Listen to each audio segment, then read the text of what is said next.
Hey, thanks for joining us for today's training on the present and future of marketing. Really excited about this topic. In the last month, I've been at 2 conferences. Last week, I was in Miami. A few weeks ago, I was in Dallas, and just had some just great conferences with national leaders teaching on some really cutting edge stuff. So some of that is in here, and some of this is just good, solid, basic internet stuff in the trends that we're seeing to move into the future. So specifically, topics are the biggest changes in the market landscape, how to stay on the cutting edge, our little accelerated growth model that we put our clients through. We have a checklist that I'm going to briefly touch on. 3 easy tools to create videos with that even contractors can use, like really simple stuff. Technology is getting a lot better. And then how to become the best known contractor in your market. So great lineup here. Brief introduction to myself. I have owned this agency for, I think I'm going on 13, 14 years, something like that. I did write this book, and it's the only book I know about basement waterproofing and internet marketing. I'm the president of the Basement Health Association. I lead a podcast. I'm also a coach. I coach agencies, internet marketing agencies, 25 to 30 of them. So that's me. I've been in the space for 27 years or so, and we specialize on helping contractors and specifically basement waterproofing and foundation repair folks. So marketing, we're going to talk all about marketing today. It really can make and break your business. And having worked with a lot of different clients, some contractors are like, I really don't want to spend the money, that's expensive, and it really prevents them from growing. And then on the other spectrum, there's people that kind of throw their money around a lot. Sometimes they're successful and they're able to make up for the bad ROI marketing strategies. But that other spectrum sometimes doesn't really keep track maybe as well as they could, and it could really hurt you. They look back and go like, whoa, like, where are my marketing dollars going? We all know it's just a huge investment, marketing is. I mean, it's at least 10% of your revenue is going to marketing. And we know it's impossible to scale your business unless you're going to get serious about your marketing. You can't really carry your mission out without marketing. It gets really, really hard. You can't just, join a B&B club or just hope for referrals and hope that Google is going to somehow find, make your ranking visible. You have to be strategic, and it gets harder, and the competition only increases. So it's just really, really important that you get this right. And if you don't get it right, there's nothing worse than having, a big crew cab or 2 of them in your garage that is not in use, when you have all the equipment and you have everything that you need to install more jobs, but you didn't have the leads, or maybe you had the leads, but you can close those leads. But it all starts with leads, and it all starts with your marketing. So you've got to keep the phones ringing. We have to keep the crews busy and your doors open. So if you get your marketing right, if it's all in alignment, you can really have a phenomenal return on investment. And there's so many little things you have to pay attention to. And I know as a contractor, especially the owners, run around with their heads cut off, right? You walk in the door and you feel like a fireman. And people are like, oh, this is going on, that's going on, and the crew's got a flat tire on the highway, and whatever, the toilet's clogged, and the scheduler can't make it today, right? And you're jumping in. This stuff happens. So I know we get busy, but it's these kind of like systems that you have in place, and also keeping an ear to the ground and continuing to innovate and stay on the cutting edge. And that's kind of where we're going. So you want to generate enough leads to hit your goals and keep your crews running. And that's how you're going to be able to scale your business, maximize your profit, employ the most people, and help the most customers in your area. So this is our little diagram that we have, I'm going to talk, spend some time on having a website that converts leads. And that's really important. And then SEO and local SEO is tied into that. Google ads, Facebook ads becoming more and more important. Your reputation is can just so make or break you. I do talk to a lot of contractors that are like very, very in tune with every single review that's happening. And it's just so disheartening when you get that one-star review when you didn't even do the job, right? And you were tracking, and it's like, this is so hard. But those kind of people understand how important your reputation online really is.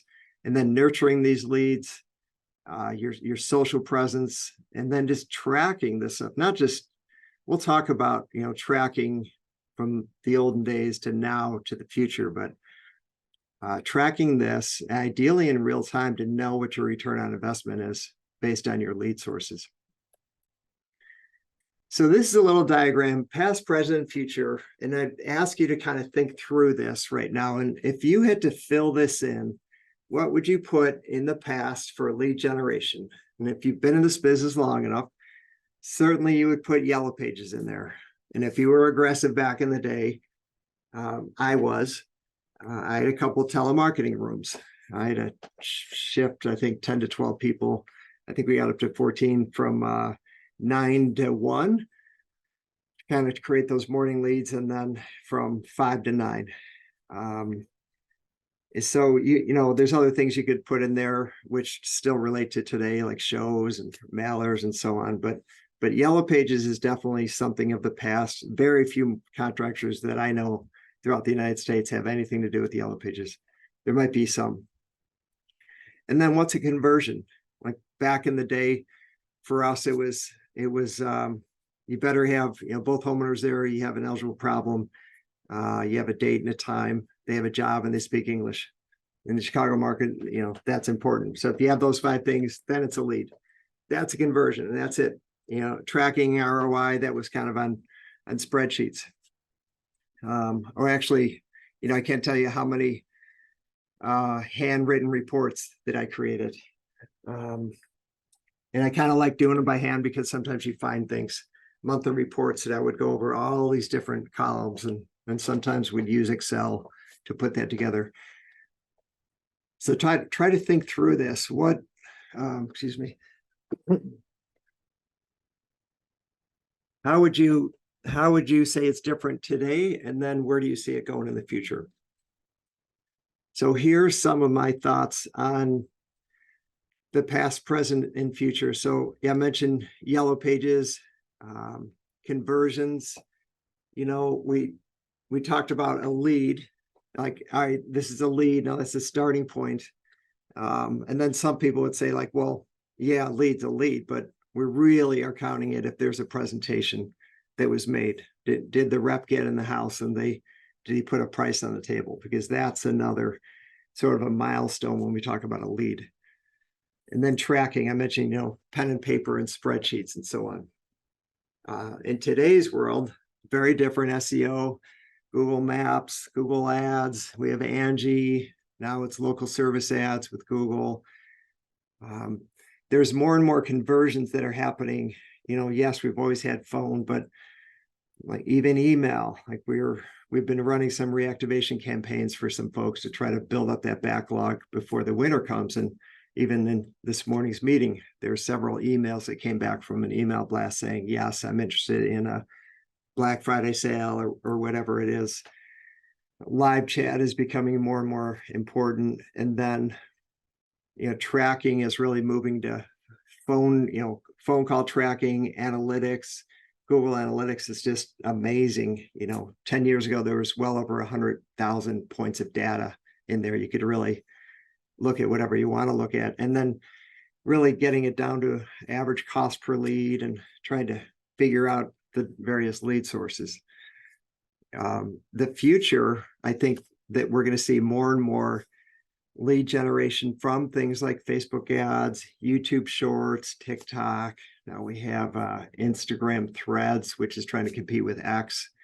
But past client activation, I already mentioned something where we're kind of doing reactivation campaigns through text and emails. And then conversions. So if we're really tracking conversions and really trying to build the top of the funnel and move them towards, a book lead and then a presentation, and then a sale, more and more people, I believe, are going to be paying attention to that top of the funnel through things like live chat and texting. But I think we're going to be seeing more and more online calendars. We already see it. I was at a presentation, Basement Health Association, and there's a contractor that opened up, and he says 50% of his leads come in through online booking. So that's really, really significant. And this is not a mom and pop company that presented. I think they do about 25 million a year. So we're going to see more and more of that. And then we're going to be able to really narrow in on how much we're paying per lead source, what the leads are costing us, more in real time. This is the return that we're getting. So that's where I see this going. And I want to unpack this more as we go here. So ideally, we really want to own the internet in our area. I'm not sure if I still have the slide, but I was doing some research, and it was something like 98% of the people are going to the internet to at least check a company out before they're doing business with them in home improvements. And boy, 98%, even 90, that's basically everybody. So all the more reason why your online reputation really needs to be pristine and, outstanding. So I was looking actually this morning, and I found this, this is local service ads. I think more and more people are doing this. This Ohio State waterproofing is #1 in local service ads. They're #1 in Google ads. They're actually the only one here in Google ads. Google will show 3 or 4 people up here often. And then this is the local pack, but we know that Google is, trying to maximize their profit. So they'll allow contractors to put a paid ad here. So they're listed there, and then they're listed there. So if you look at 1, 2, 3, 4, 5, there's 6 listings, and the 4 out of the 6 are Ohio State waterproofing. That's really owning the top part. And we're seeing a different Google results page, and that Google's showing so much on the first page, and they're realizing that people, it's all about Google's profit, right? So they're changing the results page. There's fewer people that are willing to click to page 2, but they are more willing to just kind of keep scrolling on the first page. I think this company was listed 19 times on the first page. So I just want to show you an example of really, owning the internet in the local service area. So again, I mentioned this wheel here.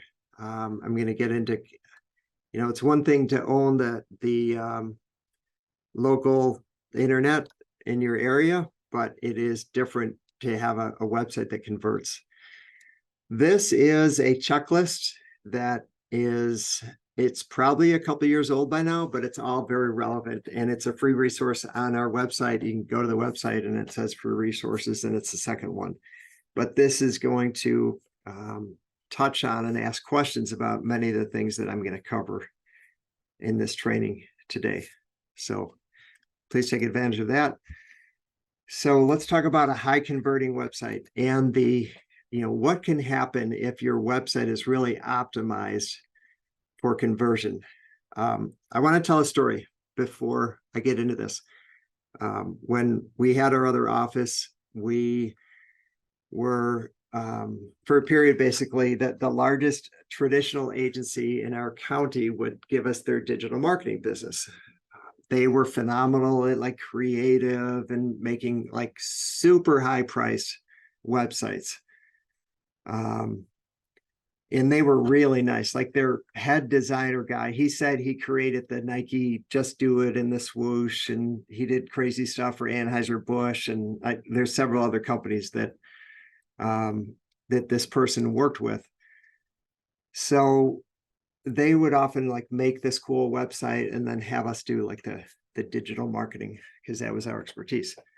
And we were always taken back at a couple things. Like, one, how crazy expensive they would charge for websites. And they looked super nice. Like, wow, if you want like a brand, and the common theme that we saw is like the entire top page above the fold would just be like this amazingly cool image. And when I would go to this agency, they had like a creative room where these marketers would sit around and, who's the avatar, and let's brainstorm and put ideas on the wall. They had all these cool things on the wall. So one was like crazy high priced, and two was like beautiful, beautiful images. And when I think about a high converting website, they're not always the prettiest websites, but they convert better. They have the information that entices a customer to pick up the phone and call, or do a live chat, or fill out a web form so that you can get someone in there. So the prettiest, most beautiful sites aren't always the highest converting websites. Please always keep that in mind. It's really, really important. All right, so here's a couple different scenarios. So scenario one, both scenarios have about 1,500 monthly visitors. In this first scenario, only converts about 5% of those visitors into leads. So if you do the math, you get about 75 calls or leads. And let's say you sell 25% of these.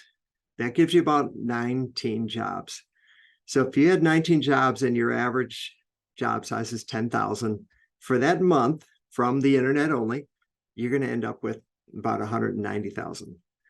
Leaving out gross and net, your average job size is maybe significantly bigger, maybe it's less, I don't know. Not the point.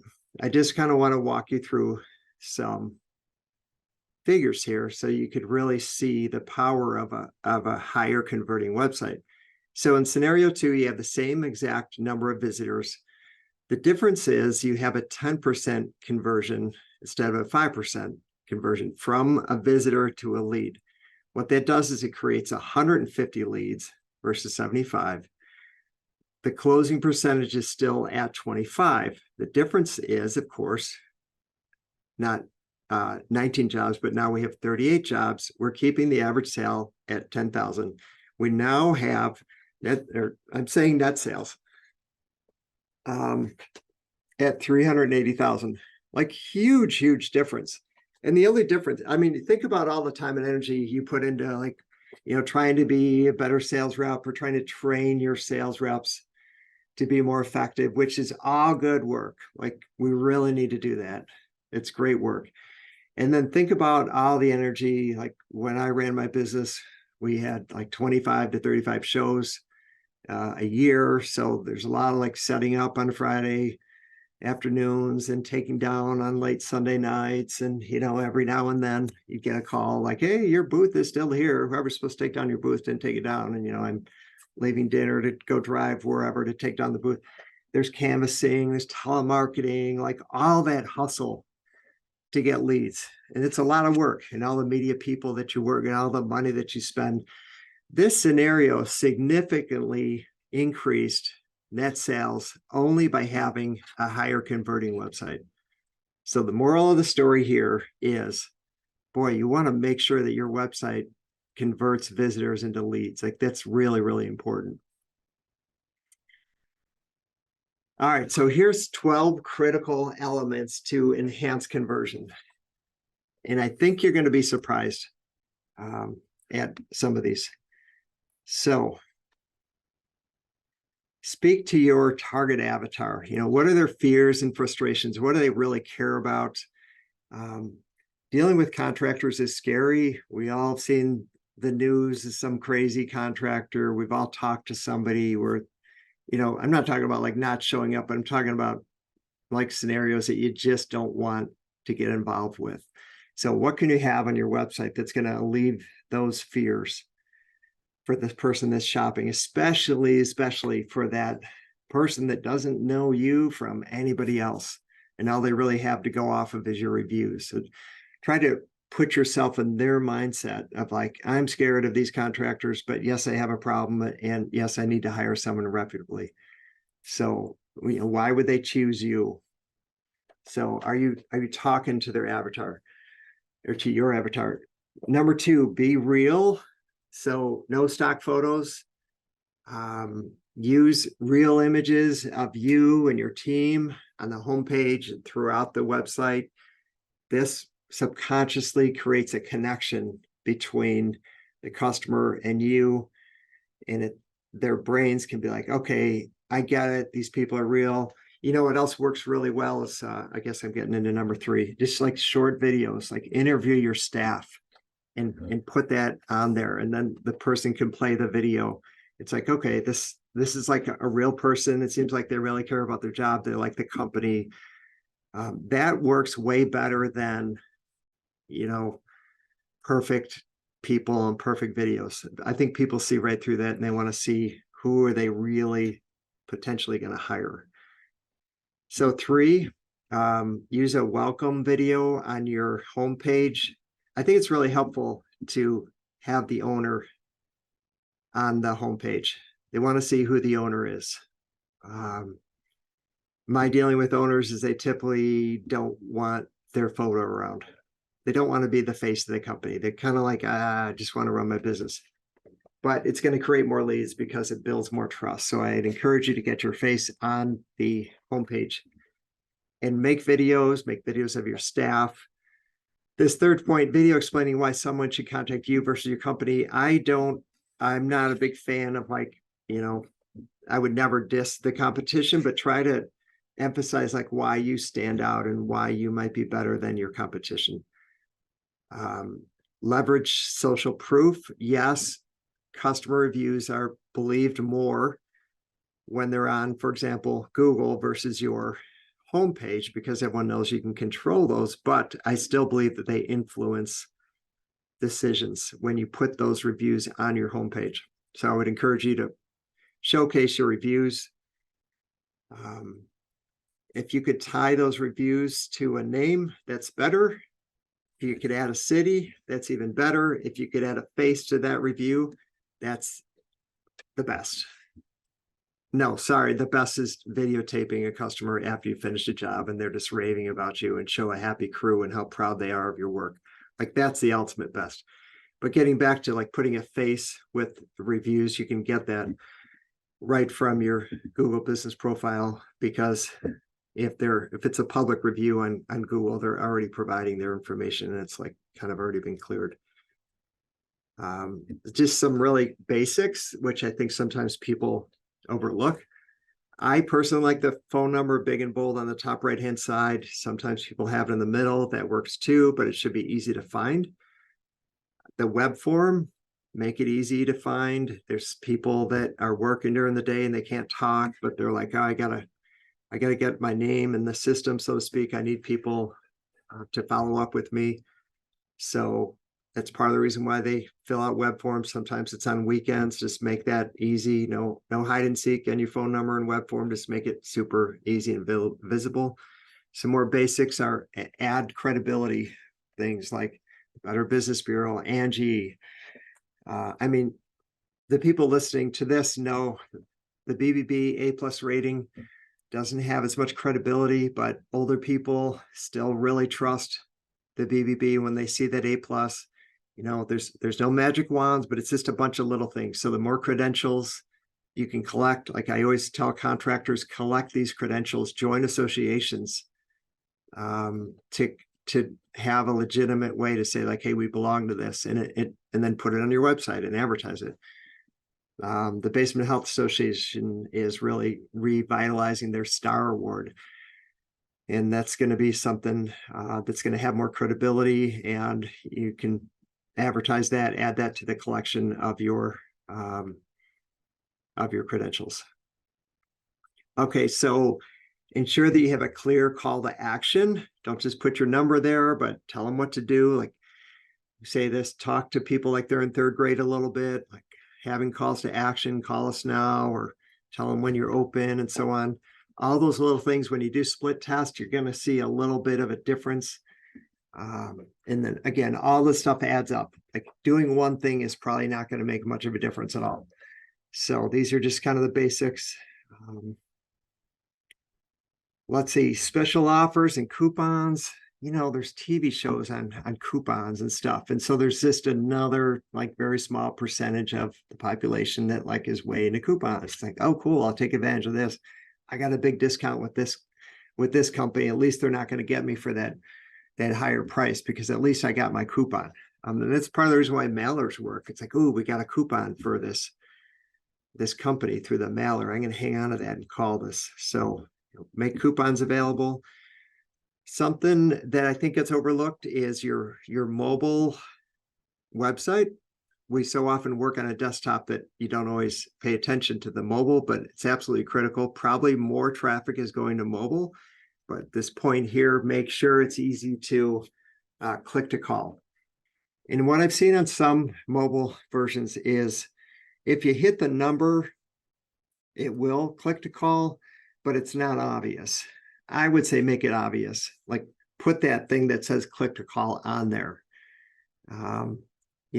Just having the number, you could say, oh, it does click to call. But it's like not everyone knows that you have to like push your find thing and push it. Just make it super easy and obvious, especially with all the traffic that is going to mobile. I love live chat. I mean, again, it's not going to be this major game changer, but if I were to ask you, hey, would you rather deal with a phone call or would you rather use like live chat or text? The majority of people would say, oh, I don't want to deal with a phone call. I'd rather just do live chat or text. Quick story is I currently pay 2 coaches, but I deal with other coaches as well. And this one guy, he's 39. He meets with us like twice a week and he lives in Chicago. And he said, oh, I had basement waterproofing done over the summer. And of course I had to say, well, who'd you go with? And he said, the first credible company that I was able to book online. That's what he said. And he said, I also went with the first estimate, but it was super easy to book online. And he scheduled them and bought from the first person. He spent several $1,000s.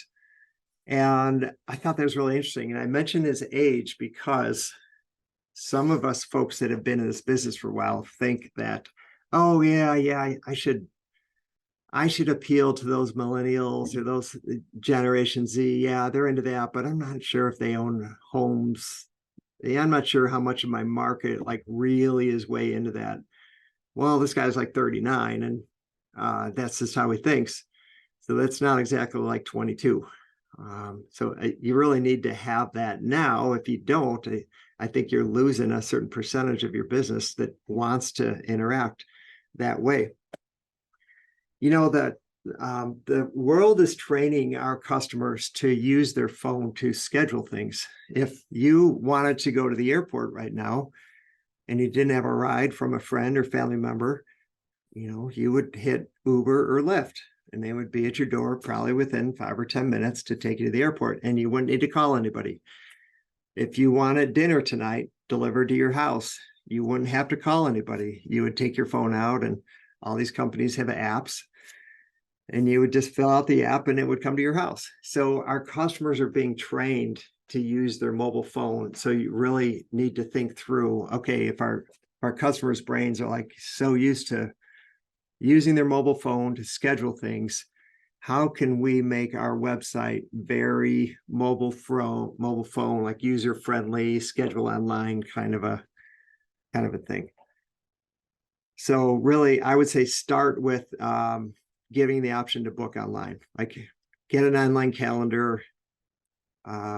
If you are someone that says like, oh, we don't run leads unless both homeowners there, we don't want people, don't worry about that at all. We've set up several people with online calendars. You'll get the notification on the thank you page. You could put something like, we'll need to contact you to confirm and ask you some questions. And then you just call them and don't let that be a concern. But I would highly recommend to get an online calendar.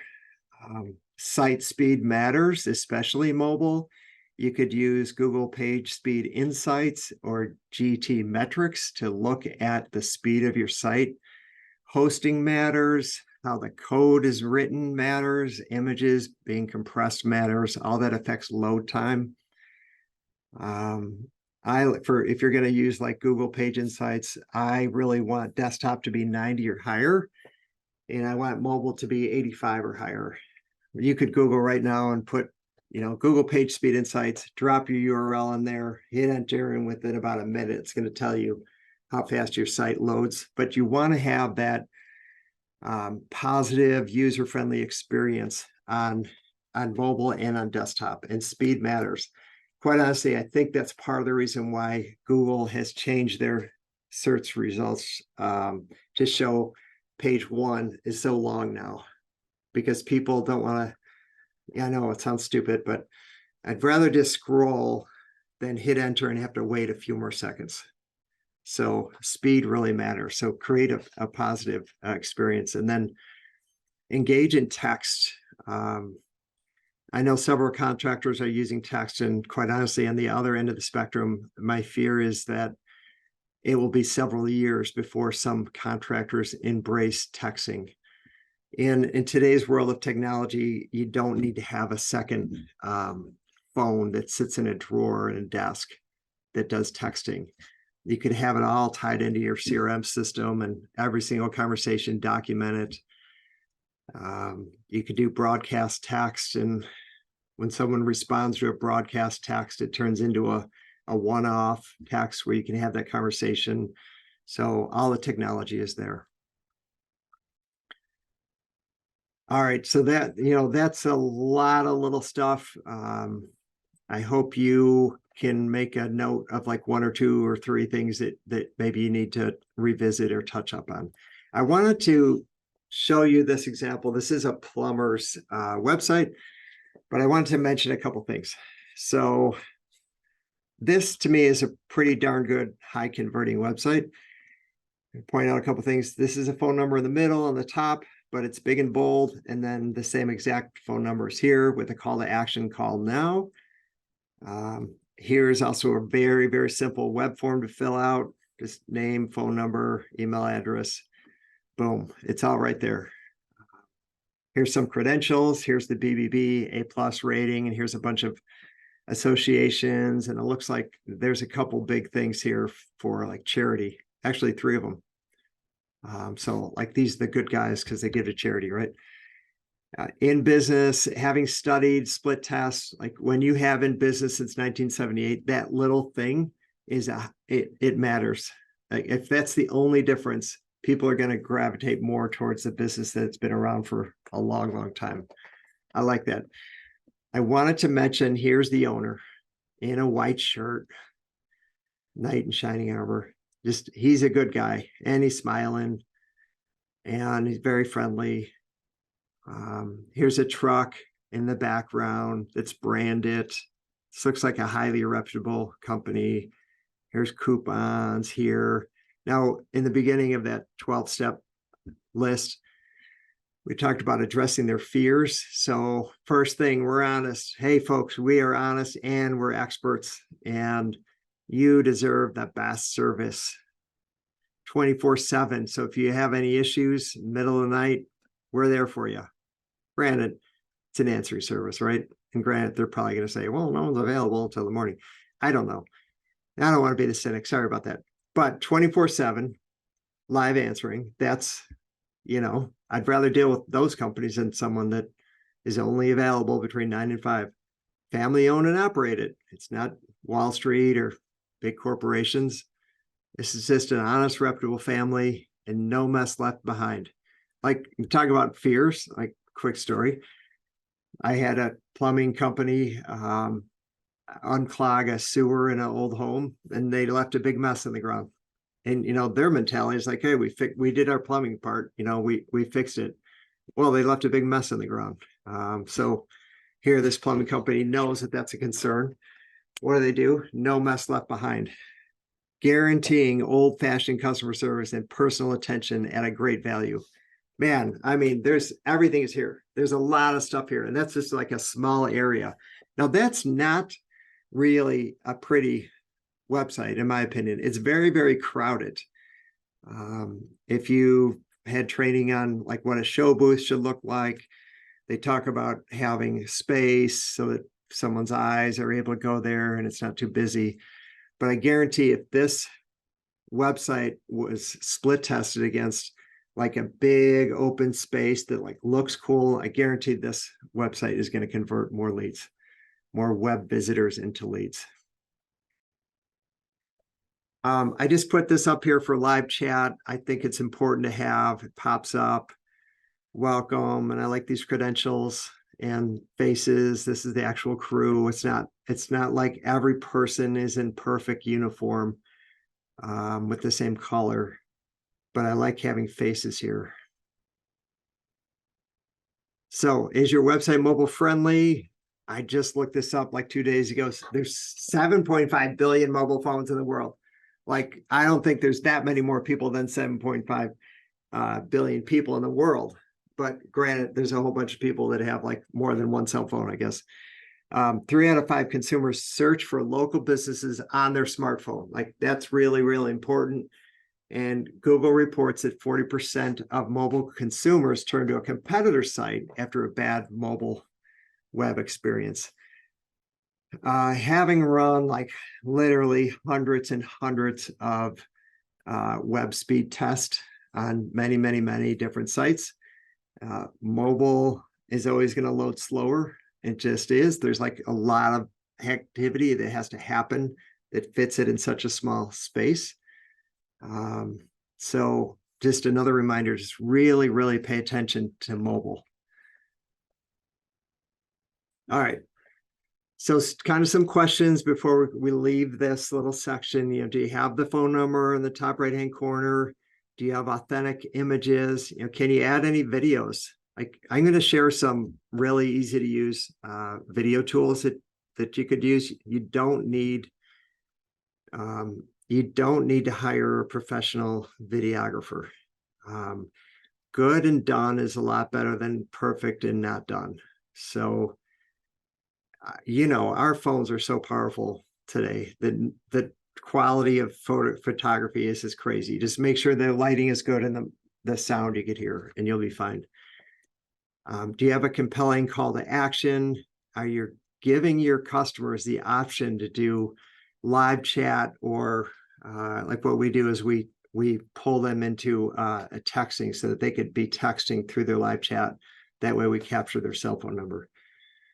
Is your website, does it have that easy click to call button? Not like, well, if you hit the number, it works, but does it say like click to call, that kind of a thing? Make it, dumb it down. And then again, is your website fast? So write down any items that you think, all right, let's revisit this as a team, or, ask some questions. That'd be a good thing to do. All right, SEO, does it matter? Now, this kind of includes, I'm going to incorporate kind of what you do for SEO ties into local SEO, but I'm not going to get too nerdy here. But all these things matter. Strong website with good content and a really good user experience. So Google's really, their algorithm, they want to give websites higher rankings that have a really positive user experience. When you leverage video, it does improve on-page time because people are watching a video, they're hanging out there, and through that process, there's kind of like a subconscious connection of like, these people are normal. So I'd really encourage video. And then again, whenever someone like me or anyone else in my space says like, hey, this helps with ranking, it does. I don't think anyone's lying, but there's just so many ranking factors. Like, there's not like 1 or 2 and this is going to be the game changer. So just always keep ranking factors in perspective, and that you have to do like a lot of them to make a difference, right? You should have a page for every service. It's important. In your Google business profile, a lot of people skip this, but you could have products and services for each one of your services. If you log into your Google listing, Google is making suggestions, and there's lots of really good suggestions. You should check that. We check ours all the time. And there's often updates in there. Google's actually doing a really good job of communicating those things. You should have pages for the cities that you work in. Again, it's not going to be, I think that fewer and fewer people are typing in something like basement waterproofing and then the city, right? But there's like a small percentage that are doing that. And if you're working SEO right, you might pick up some higher rankings through that. Unique content, Google's, if you look at their algorithm updates, they continue to value content more than they value like valuable links. Back in the day, it was like, way back in the day, it was like links, like, oh, we have, 500, 1,000 links. And then it was like, oh, authoritative links and industry relevant links are important. But now it's like, Google's really wanting good quality content. Kind of some technical stuff. Like title tag is always the most important meta tag that speaks to the search engines. H1 tags, just want really one H1 tag per blog or article. Descriptions that sell, name, address, phone number, that has to do with citations. That used to be about 10% of your local ranking. Google's getting smarter now, but now it's about 7% of your local ranking to have consistent name, address, phone number with all the various citations.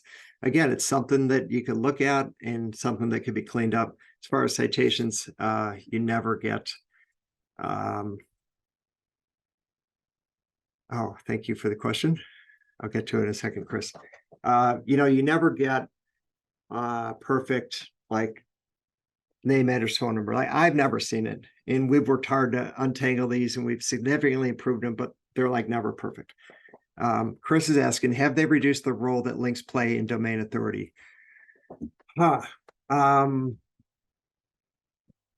Well, I think the more important question is, like, let's say that domain authority, let's say they have or they haven't. I think what's most important is where you rank, because if you rank higher, you're typically going to get more leads. So whether the links affect your domain authority or not, aren't we ultimately after ranking and leads? That's what I would say. And I don't know, quite honestly, but I do know that if you want to rank higher, you need good quality content and lots of it. Hope that answers your question.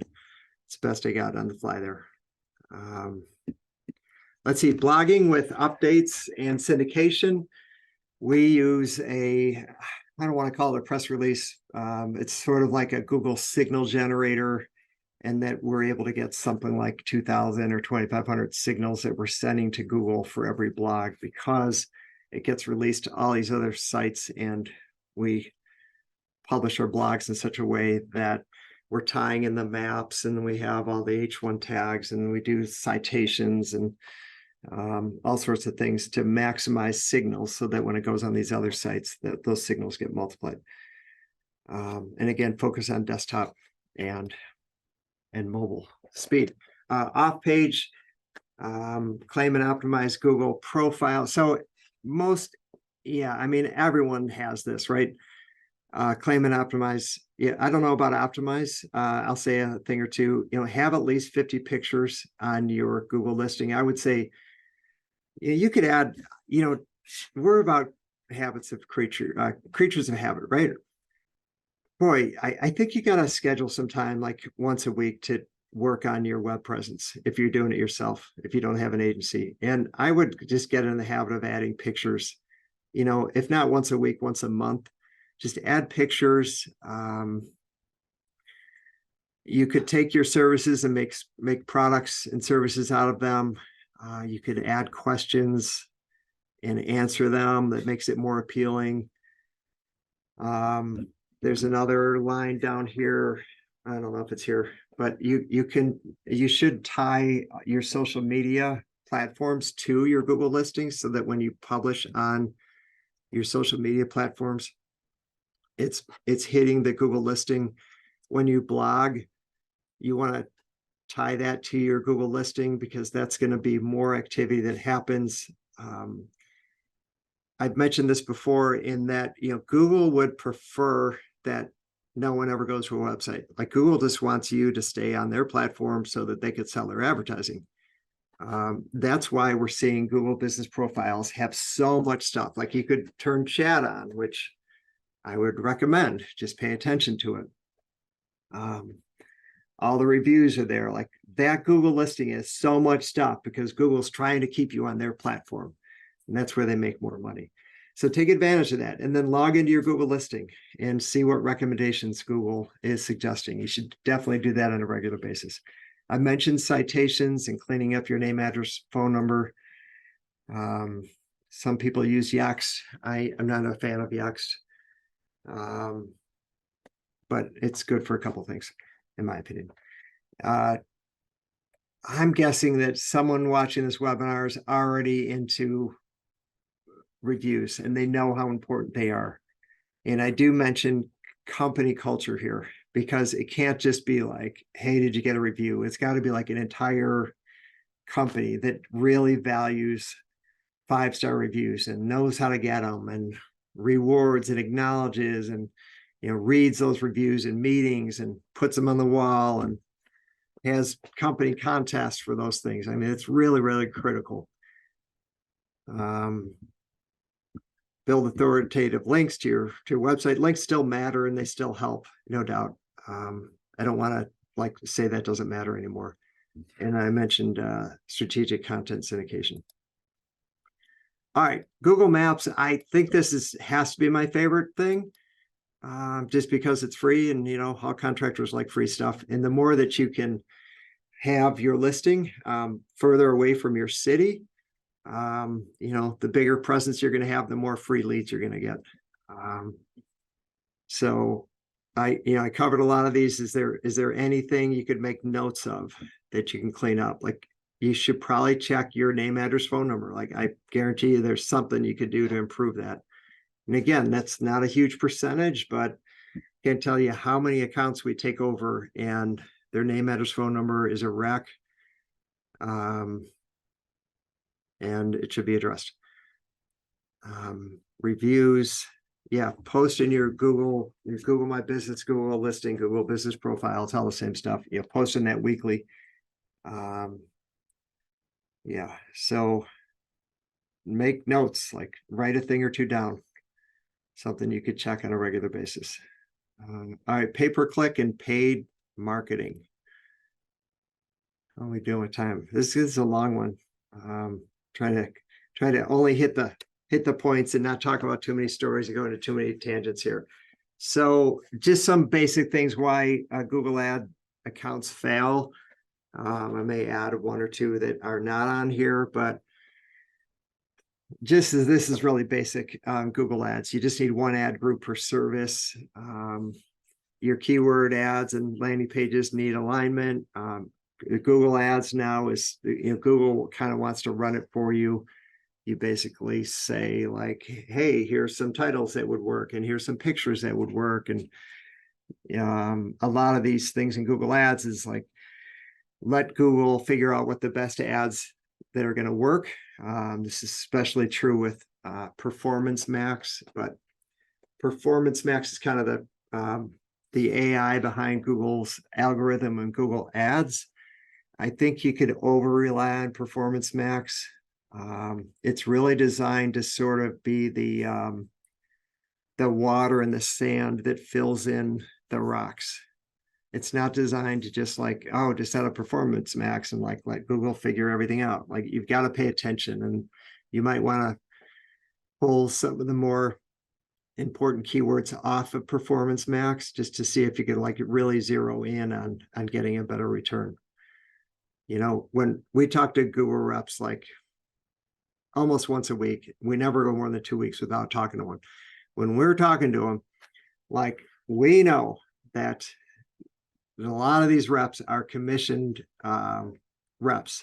And so they get a commission if we use some things that they're recommending. We're not out to help them get commission. Like, you have to be really leery of a Google rep, because their interest and your interest or our client's interest are two separate things. Now, they do have some reports that can be insightful. And that's why I like to meet with the reps, because sometimes they see things that we don't always see.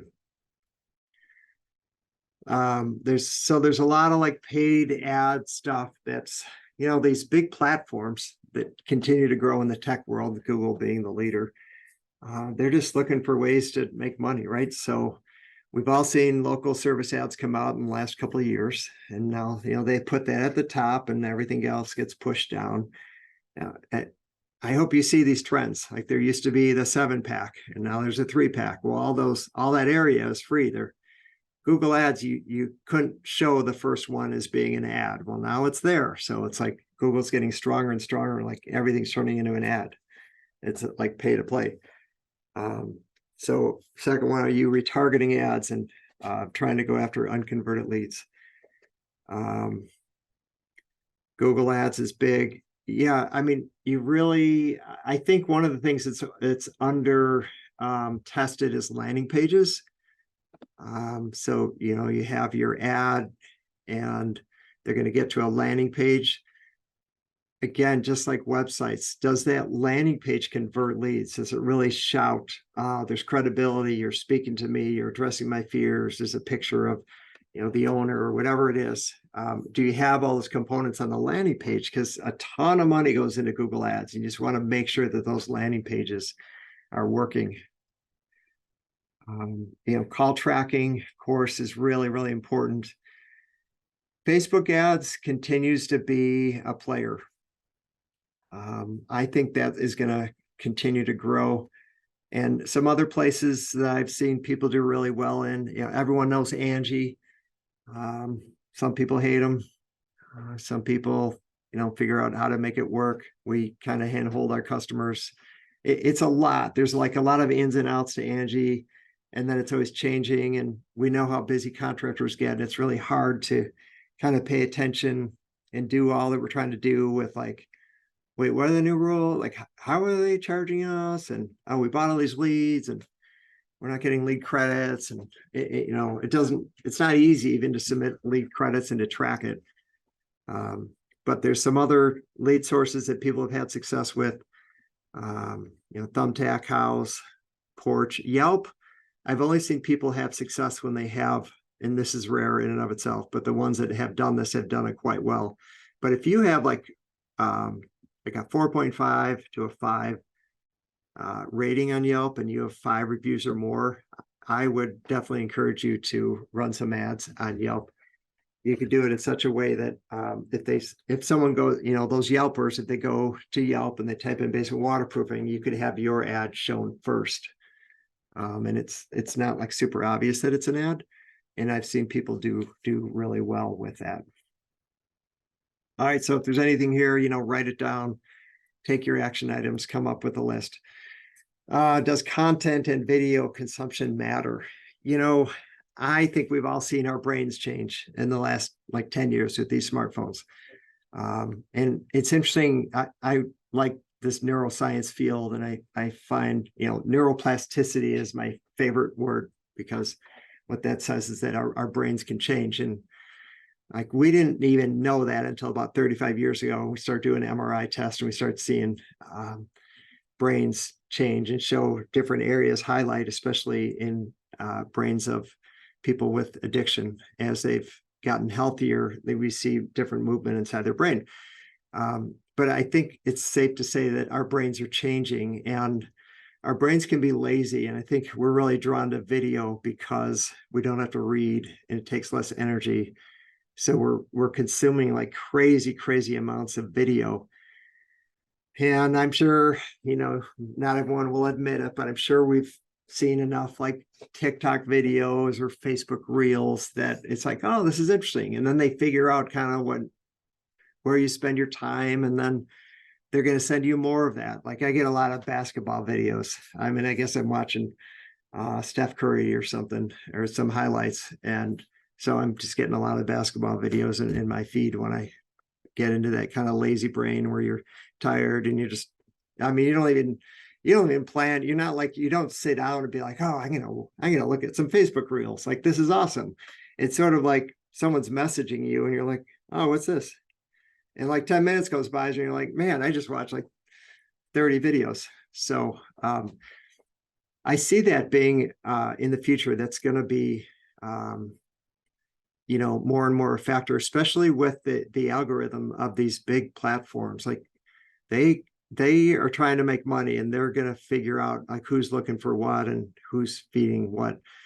So this is now 6 places that if you make a short video, which that's kind of going to be the thing, 15 to 60-second videos, you could make that same video and feed all these different platforms. And people often use this for top of the funnel type of connection. Like no one really wants to buy from you unless they know, like, and trust you. And too much of our advertising is like, hey, I'm here, buy from me. But if you're able to feed some short videos to people on the top of the funnel, then they're like, oh, and they're not salesy. They're like helpful videos. It's like, oh, that was good. Okay. And they're not asking, just, all right, I'm going to file that. And maybe it's like something about basements or services that you do, just kind of helpful hints.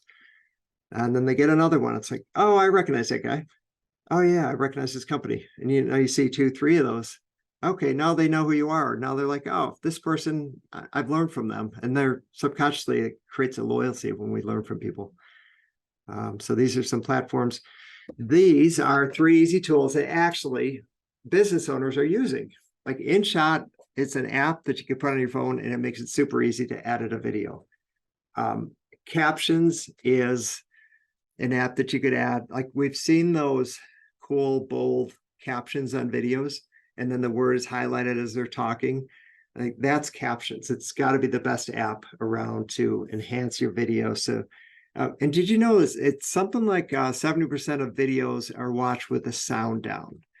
Why is that? Because people are in places where they don't want to be playing their mobile phone, whether it's on a plane or sitting around in line or something. So they're able to read the words. And so captions is great. And then video, we use that. Like I can upload this recording, and within like 10 minutes, it's going to identify the short videos that it thinks will do well. And then it's also going to score it. It's going to say like viral potential, 89%. And then it's going to rank them, and it will give me 10 videos. And sometimes I could just say, cool, we're going to upload this one. We're going to put this on our social media. And they're usually like, a minute or so. So this kind of tool, which is very inexpensive, you could upload a video and just have it make videos for you. So those are some tools to check out. So as we wind down here, I want to plant a question. And is lead generation really the biggest thing? Now we have like local service ads, we have paid ads from Google, you could throw Facebook ads in there, local SEO, organic stuff. Several of you do like shows, some of you do mailers, some even do TV, billboards. It goes on and on and on and on. Is lead flow really the problem, or are there a lot of leads out there? I notice I put Angie because it's probably the number one lead source, right, of unconverted leads. Is unconverted leads the issue? And I really think, as you talk about the future, that's going to relate to the future. So depending on the industry and the company, up to 50 to 60% of inbound leads can be unconverted. We've seen that, with a lead source that I've mentioned. And then 90% of web forms can fail to convert as well. Now, one of those things is, some companies are just like phenomenal at this. Like when you talk about culture, like web form comes in, they're on the phone or they're texting. Like it's just, they're there. And other companies are like, we get to it. I mean, it gets within 24 hours, we're getting into it. They filled out a web form. Like they should respond to our phone calls. Well, what if 3 other companies already called them? Like they don't care about you. Like you don't exist anymore. But the average customer must be followed up 5 to 7 times before booking. Like you got to get on those leads no matter what. And in today's consumer, they really prefer text messages versus a phone call. I think it was like 12 years ago that text messages outpassed emails. So texting is like, it's just hot. If you can get someone's cell phone number, like that's absolutely critical. So the solution is leverage marketing automation to follow up with web forms within the first 2 minutes of submission. Like you could text someone and you could email them, and you could even send out a ringless voicemail to any web form that comes in, or a Facebook ad or an Angie ad. And you could even text them your online calendar, like make it super easy, like get in touch with them. And you could automate that, follow up. Did we get in touch with you? Here's our calendar. And once that you've booked that lead, then you pull it out of the automation. But there's no more questioning of like, oh, did your office, call? Like no one really answers their phone in today's world. So you really need that kind of follow up. And the more automation that you have, the more you're going to win the day. So again, back to this scenario about converting leads. I started with a website, and then we have all the different lead sources. But imagine if you were to convert these leads. Now, all the numbers are the same. We talk about 190, 380. But if you could move from 5 to 10% conversions, you could have a 2.3 million year or a 4.6 million year. Now, that's just having we started with websites, but imagine if you were able to add this automation and have that really in place, so it's really dialed in. So leverage email and text and marketing automation, jump on those leads like ASAP. Make sure you're hitting them. I talked to enough contractors and I ask them like, oh, are they following up on leads? Yeah, I think so. I think so. Again, if you have this in place, at least the marketing automation is in place, and people tend to respond text way better than they do phone calls. So do you have a good, clean CRM system with your database, with emails, preferably with mobile phone numbers? I think, one of the best decisions I've ever made in my life, I think, is canceling my home phone number, and probably did that over a decade ago. But, the politicians are like, oh, we're allowed to do telemarketing, but no one else is. Well, when elections come around, like the phone's ringing off the hook, and it's all these robocalls. And it's like, we just shut that down. That was just amazing. So more and more people don't even have home phones. So when you have a cell phone, you could send these texts out, assuming according to A2P guidelines that they've allowed you to send text out. And then, I'm a fan of getting reviews on the job at the end of the job site. But if you can't, you certainly could send text and email to get those customer reviews. All right. So do you have tools in place to gauge your ROI? So good habit, watch any trends in Google Analytics, track your online rankings for important keywords. Sometimes you might be, position maybe 4. And if you got to position 3, that could make a huge difference because they don't have to click more businesses and then go to the map. But you should know where your, position 4 keywords are and try to boost those up. Call tracking and lots of different, you should do call tracking for all your different lead sources so you know what's going on, and have a good CRM system and figure out those build amounts and figure out what you're paying per lead source and what you're bringing in for sales. So that's going to be key. Again, take advantage of our checklist. There's some good items there. So the future of marketing, I think it's really a shift from phone calls to online booking and texting. Again, keep in mind that people prefer two-way chats versus phone calls. Be aware of these up and coming short videos that are kind of our brains are gravitating towards because it's I don't know, we don't have to think and it speaks our language. And so Facebook, Instagram, YouTube, TikTok, consider X, all those kind of things. They do also send more links from authoritative platforms to your websites. But it's really about companies embracing automation, and it's that speed to lead, reaching out to the customer as fast as possible and getting them on your schedule and getting their rep out there. That's going to be the key in the future. And the companies that really have that dialed in, They're not working like 10, 20 years ago. It's like, we'll call them, we'll get them, we do a good job. It's like, no, like they're on it and they're using all the different technology to jump on those leads.